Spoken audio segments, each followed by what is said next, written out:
देवी धर्मा अब तक नहीं आई। एक बार अशोक मर गया, उसके पश्चात मगध का सिंहासन मेरे पुत्र सुशीम का होगा।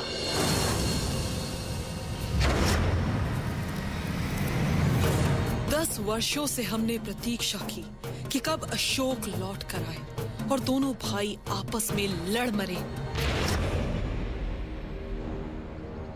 इस मल्ल युद्ध का नियम है कि इसका कोई नियम नहीं, नियमों से मुक्त है ये। और ये द्वंद्व तब तक नहीं रुकेगा जब तक दोनों में से कोई एक समर्पण के लिए नहीं झुकेगा, या फिर ये लड़ाई तभी रुकेगी जब दोनों में से किसी एक की सांसें रुकेगी।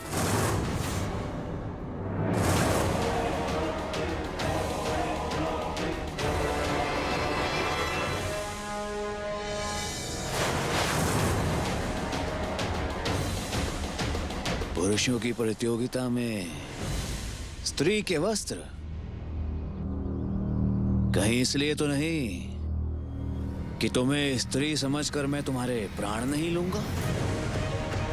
यदि ऐसा है तो मैं आपके प्राण नहीं लूंगा, माता।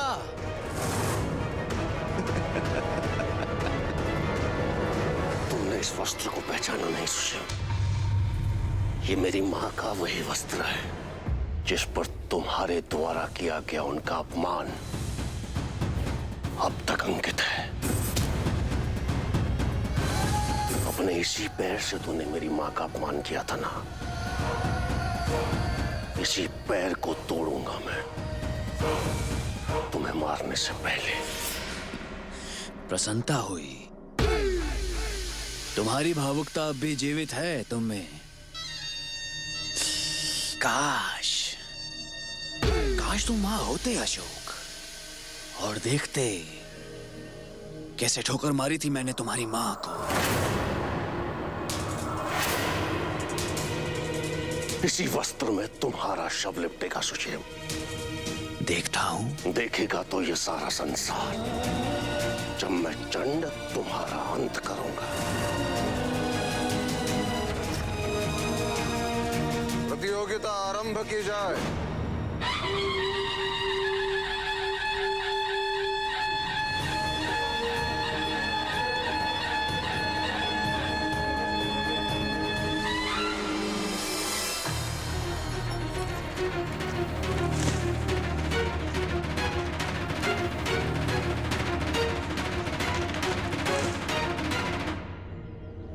लड़ाई आरंभ होने से पूर्व तुमसे कुछ बात करनी थी मेरे भाई। ये लड़ाई ऐतिहासिक होगी। परिणाम क्या होगा ये तो समय के गर्भ में छुपा है। यहां उपस्थित सभी लोगों को विश्वास है कि आज हम दोनों में कोई एक ही जीवित बचेगा। मैंने कभी भी तुम्हें अपने भाई के रूप में नहीं स्वीकारा, क्योंकि तुम हमेशा मेरे प्रतिद्वंदी रहे, मेरे विरोधी रहे। किंतु तुमने तो कभी भी एक क्षण मुझे अपना बड़ा भाई माना है ना। तो आज उसी एक क्षण के लिए आओ, मैं तुम्हें अपने गले लगा लेना चाहता हूं। अंतिम बार तुम्हें मसलने से पहले। अवश्य सुशील, मरने वाले की अंतिम इच्छा तो पूर्ण होनी ही चाहिए।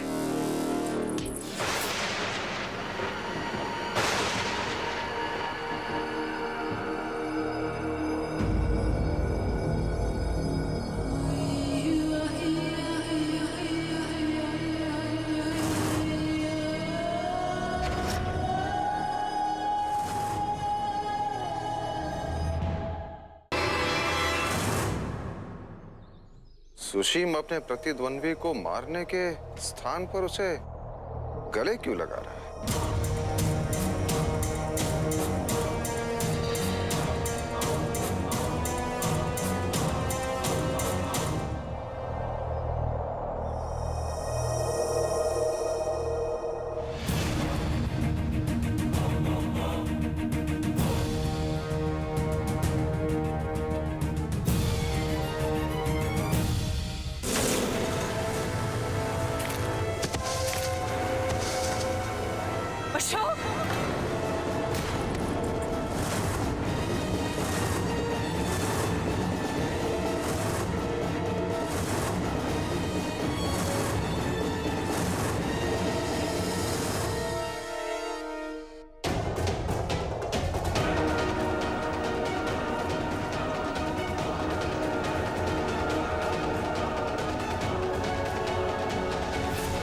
अशोक संकट में है। मैं और प्रतीक्षा नहीं कर सकती।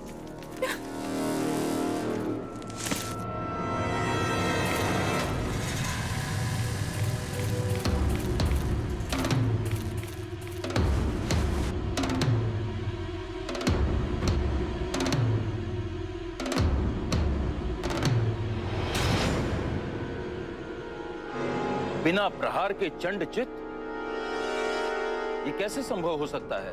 क्या किया तुमने उसके साथ?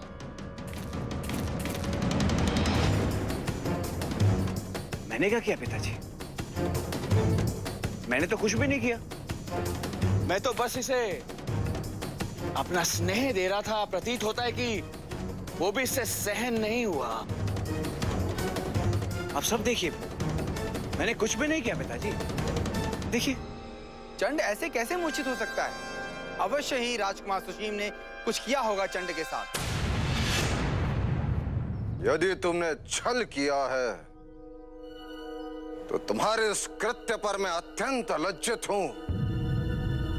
सम्राट, यदि संसार में कुछ भी अनर्थ हो जाए तो उसका दोषी मेरा पुत्र ही क्यों? सभी साक्षी, क्या किया है इसने? कुछ भी तो नहीं। यदि पिता ही अपने पुत्र पर आरोप लगाए, उस पर विश्वास न करे, तो प्रजा क्या उसे सम्मान देगी? ये भारतवर्ष के लोग, भारतीय संस्कृति, भारतीय संस्कार, अवसर देखा नहीं कि पारिवारिक नौटंकी आरंभ। 10 वर्षों की हमारी प्रतीक्षा का इतनी सहजता से अंत नहीं हो सकता है।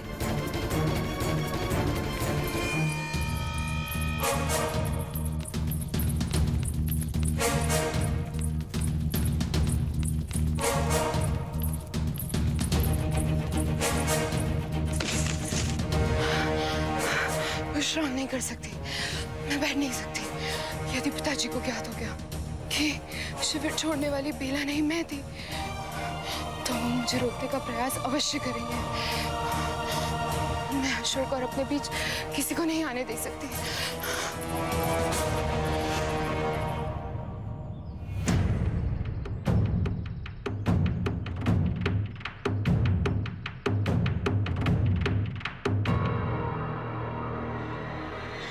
मैं आश्वस्त था कि सुशीम और चारुमित्रा अवश्य कुछ छल करेंगे, चाल चलेंगे।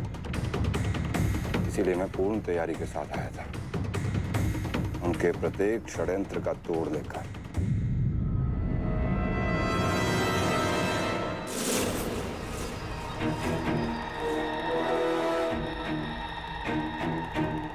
छोटी है किंतु गहरे घाव देती है। सैकड़ों विषय जीवों के विष के बराबर है। लड़ाई आरंभ होने से पूर्व तुम्हें इसे अशोक के शरीर में चुभोनी होगी। उसके पश्चात तुम्हारी विजय सुनिश्चित है सुशील। इससे पूर्व अशोक कई बार मृत्यु के मुख से लौट चुका है, किंतु इस बार नहीं। इस विष का प्रभाव ऐसा होगा कि इससे मुक्त होने वो तुमसे अपने जीवन की नहीं, मृत्यु की भीख मांगेगा। अशोक के प्राण निकल रहे हैं और दुख इस बात का है कि धर्मा यहाँ नहीं होती तो आनंद दुगना हो जाता। उसकी आंखों के सामने उसकी आंखों का तारा बुझ रहा होता और वो विवश होकर देख रही होती। तब उसे ज्ञात होता कि पुत्र खोने की पीड़ा क्या होती है।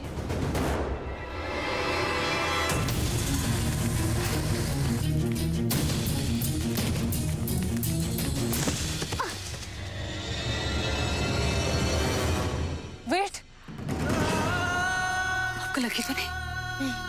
मैं ठीक। हे भोलेनाथ, एक दशक से अपने पुत्र को उसकी इच्छाओं के विरुद्ध और दुष्ट का सामना करने से रोकने में मैं सफल रही हूँ। अशोक ने प्रतिशोध लेने का प्रण लिया था और मैंने उससे रुका हुआ था, क्योंकि मुझे भय था कि उसके क्रोध और प्रतिशोध की अग्नि सब कुछ भस्म न कर दे। परंतु आज वो अखाड़े में होकर सुशीम का सामना करने में यहाँ है वो सत्य की विजय के लिए। उसकी सहायता कीजिए प्रभु, क्योंकि आज अगर मेरे अशोक को कुछ भी हुआ तो सत्य धर्म की पराजय होगी, मगध की अखंड भारत की पराजय होगी।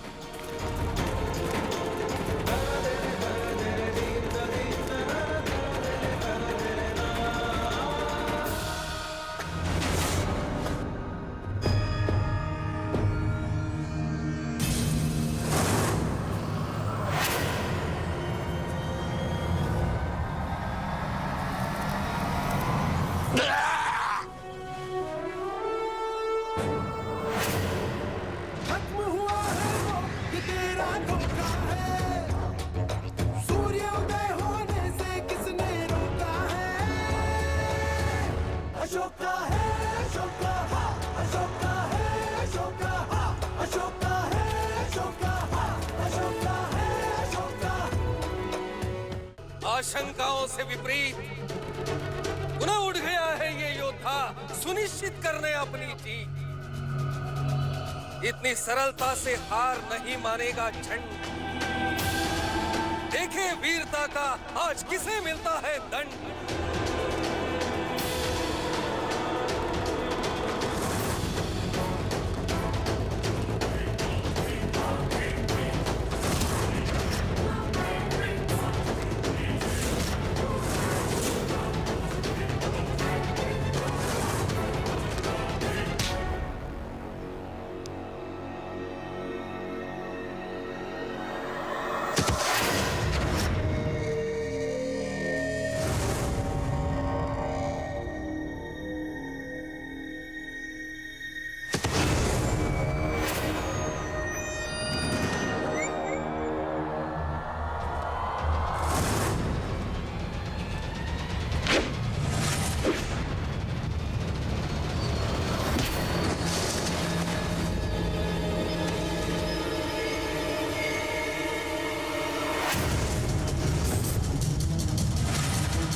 बाण जो अशोक ने चलाया ध्रुपद को मारने के लिए नहीं, सम्राट को मारने के लिए चला गया।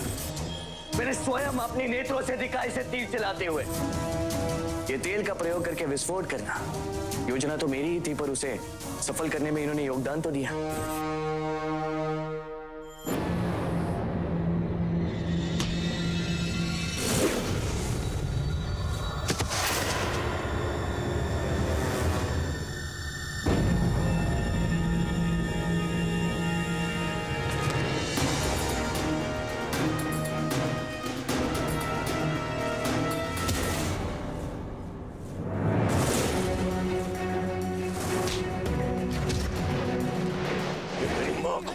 पहुंचाने के लिए, ये मेरे गुरु के लिए सच को मार दिया सबने,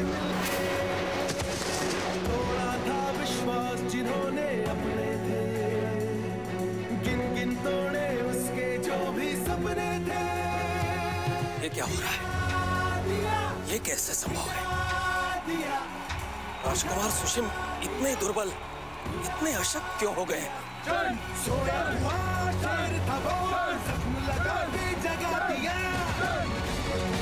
ये उत्साह से भरे जयकारे तो भैया की विजय की ओर संकेत कर रहे हैं। उठो राजकुमार सुशीम, उठो। एक क्षण तो दिखाओ चंड के सामने टक्का, अन्यथा तुम्हें मारने में मुझे आनंद नहीं आए। चलाया है वो भस्म से कर जाएगा।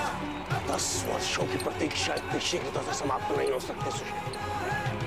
उठ और मिलट, तेरे बहुत से पापों का, बहुत से कर्मों का दंड देना है मुझे। उठो राजकुमार सुशीम, उठो। खत्म हुआ है वो ये तेरा धोखा है, सूर्य उदय होने से किसने रोका है। अशोक का है, अशोक का, अशोक का है, अशोक का, अशोक का है, अशोक का, अशोक का है, अशोक का।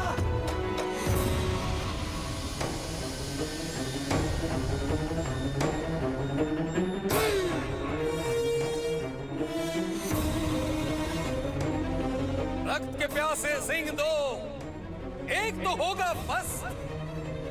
देखे सूर्य चढ़ेगा किसका, किसका होगा अस्त।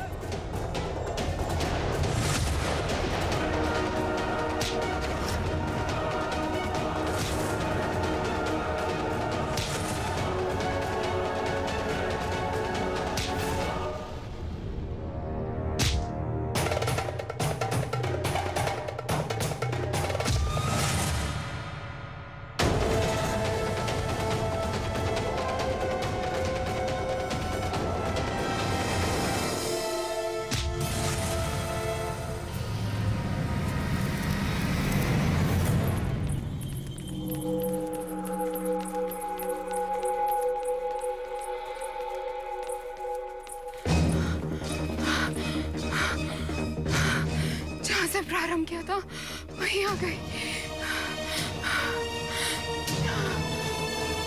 क्यों? क्यों मेरे धैर्य की परीक्षा ले रहे हैं?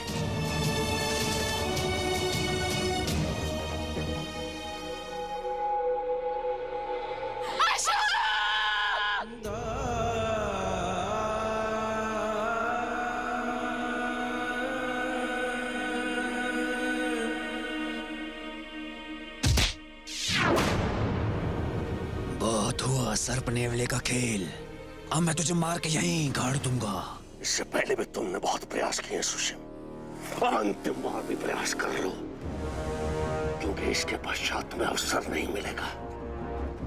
प्रतीत होता है कि परिणाम के लिए हमें लंबी प्रतीक्षा करनी होगी।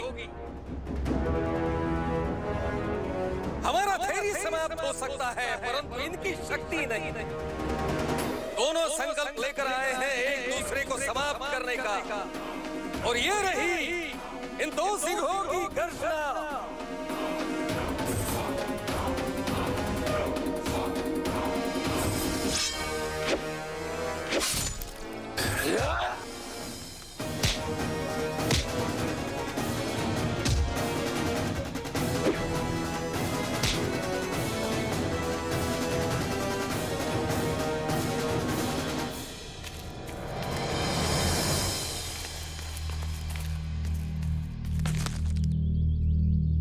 अशोक अशोक अशोक अशोक अशोक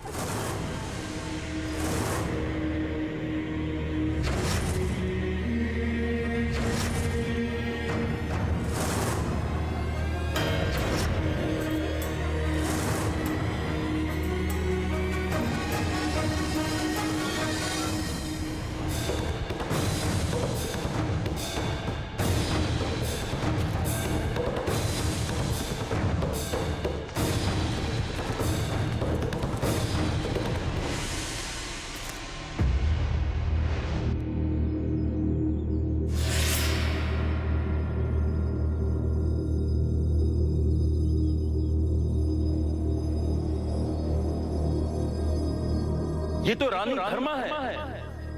ये चंड को अशोक कह के संबोधित कर रही हैं, अर्थात चंड चंड नहीं, राजकुमार अशोक है।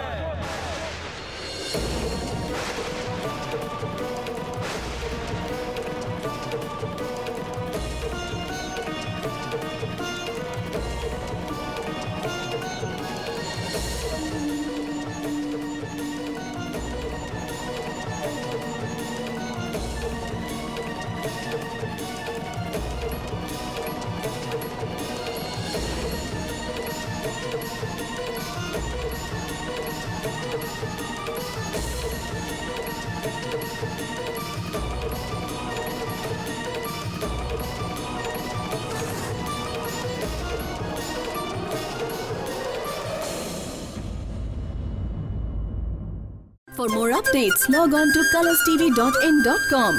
Like us on facebook.com/colorstv. Follow us on twitter.com/colorstv. For more updates, log on to colorstv.in.com. Like us on facebook.com/colorstv. Follow us on twitter.com/colorstv. For more updates, log on to colorstv.in.com.